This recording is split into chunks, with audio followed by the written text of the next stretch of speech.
Hi, I'm Michelle. This year, I set out to read a book a week, to reflect on it, and to share what thoughts and ideas it inspired in me. This week, I read Crossing to Safety by Wallace Stegner. It was published in 1987 and continues to be a much-loved book even to today, and I can certainly understand why. It is basically a story about the friendship of two couples. It was Sally and Larry Morgan and Charity and Sid Lang. These couples, Sid and Larry, both were instructors at the University of Wisconsin in 1937, so times were pretty tough then. And Larry and Sally came into town newly pregnant, had no family, had no money, and were basically just trying to make ends meet. Larry took writing jobs on the side just because he wasn't making much money as an instructor, and they were happy, but certainly living hand to mouth.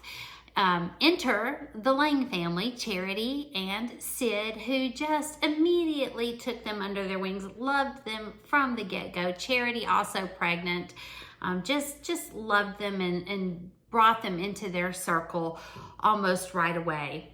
The story actually begins at the end of the book when Sally and Larry are going to travel. They are living across the country at this point and traveling to be with the Langs in Charity's last days. This is many years later, and Charity is dying of cancer. And the story is told from the perspective, whole book, from the perspective of Larry, who is reflecting back on the years that they spent together, the fun that they had, and the good times and the bad times, and he talks about how their life would never have been the same had it not been for the Langs.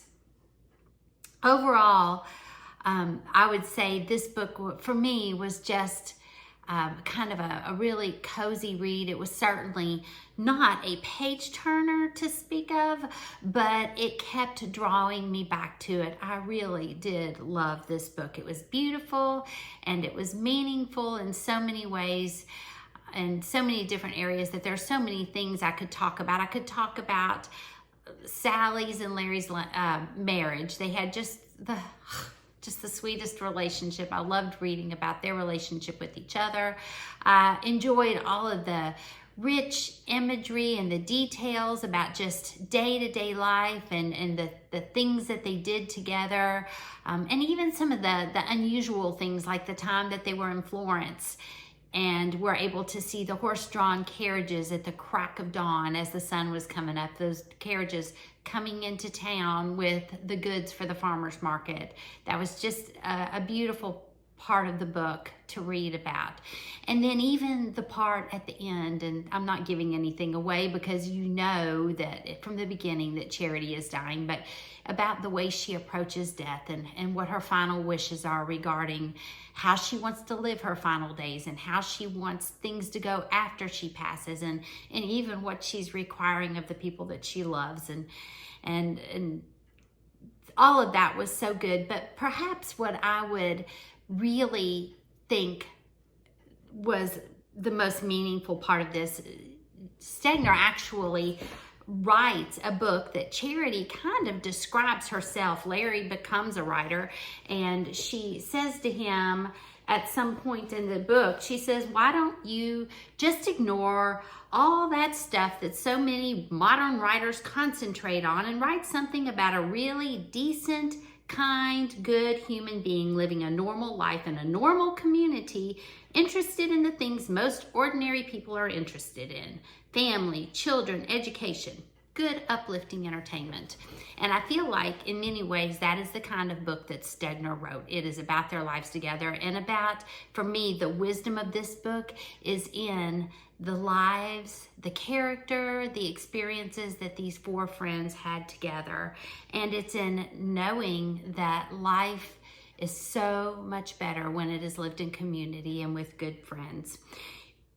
Years ago, I read a quote by Frederick Buechner. He was a Presbyterian minister and an author, and he said, "Your vocation in life is where your greatest joy meets the world's greatest need."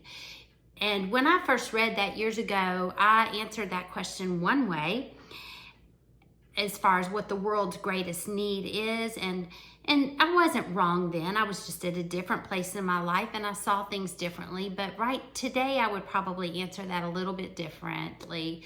I would say, if I'm thinking about what the world's greatest need is, it is the need for community. I think there are just so many people in the world who don't have people that they can count on, that they can trust, that they can love. I heard that, a lot of people would say, "Oh, I have thousands of friends on Facebook, but if I needed to call somebody on Friday night, I don't know who I would call." And so I think there are just a lot of lonely people in the world. And Larry, he remembers back, and I'm gonna read another quote for you.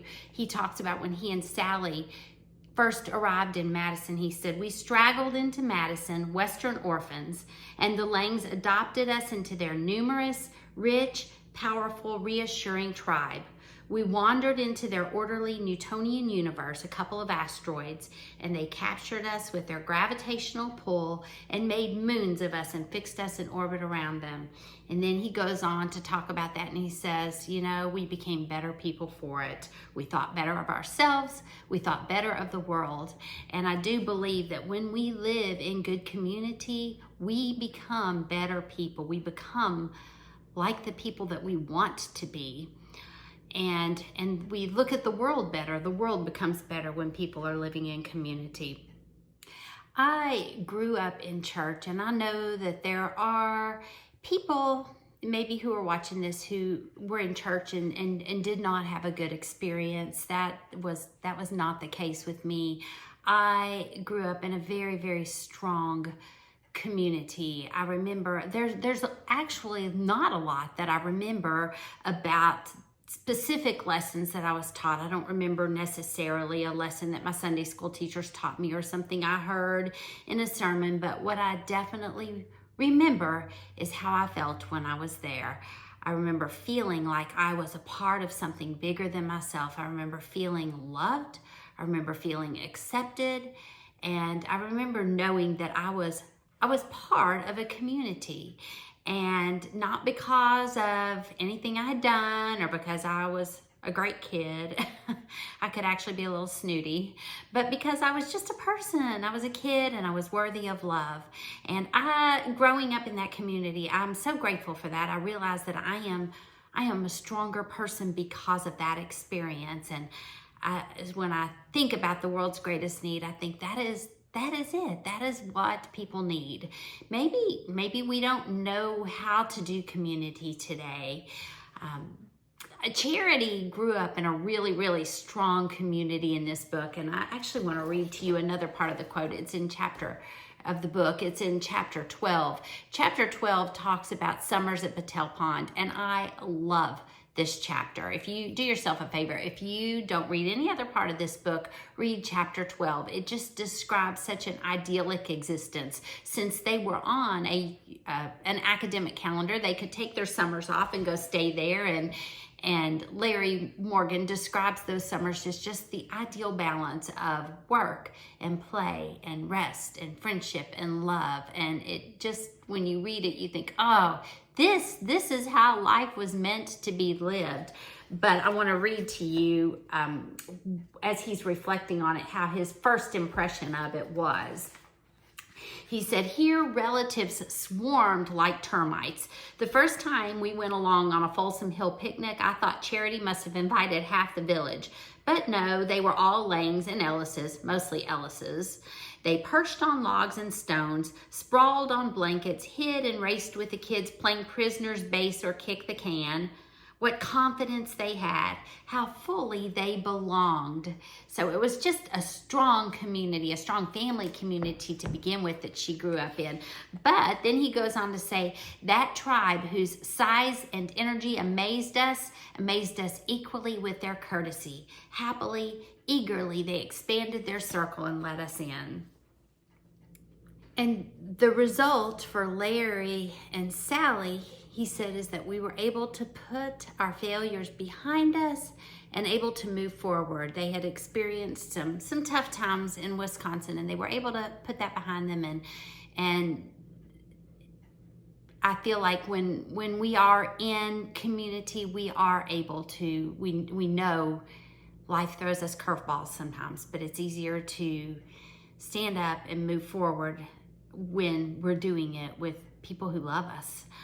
And this was certainly the experience with Larry and Sally. And I kind of found myself thinking about, the Garden of Eden, about how, this is the way God wanted us to live. I just really believe that, to live lives in this type of a community. Larry said, at one point, he said, anything became possible in this atmosphere of love and acceptance. So now I ask myself, what do I do with this? I mean, certainly, I don't make a New Year's resolution that this year I'm gonna go find my best friend. Well, I guess you could do that. You could say, this year I'm gonna really try to find a community. I want to find my people or my tribe, so to speak. But for me, it's more about a posture. It's about living with my hands open. It's about being open to the world and what the world has to offer. It's about being open to people and new relationships.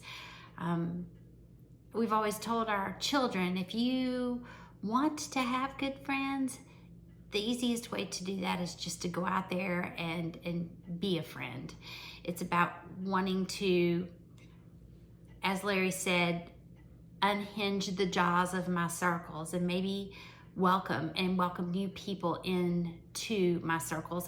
And we know that relationships don't always work out the way that we had planned. So certainly relationships put us in a spot of vulnerability, but we can never really understand and know true community if we live with our hands up like this. It's about opening them up and saying, welcome to the world, welcome to people. Crossing to Safety is a quiet kind of book, just a novel about people living lives together. Thank you for watching. I am curious, what do you think the world's greatest need is right now? I'll be reading Boys in the Boat this week by Daniel James Brown.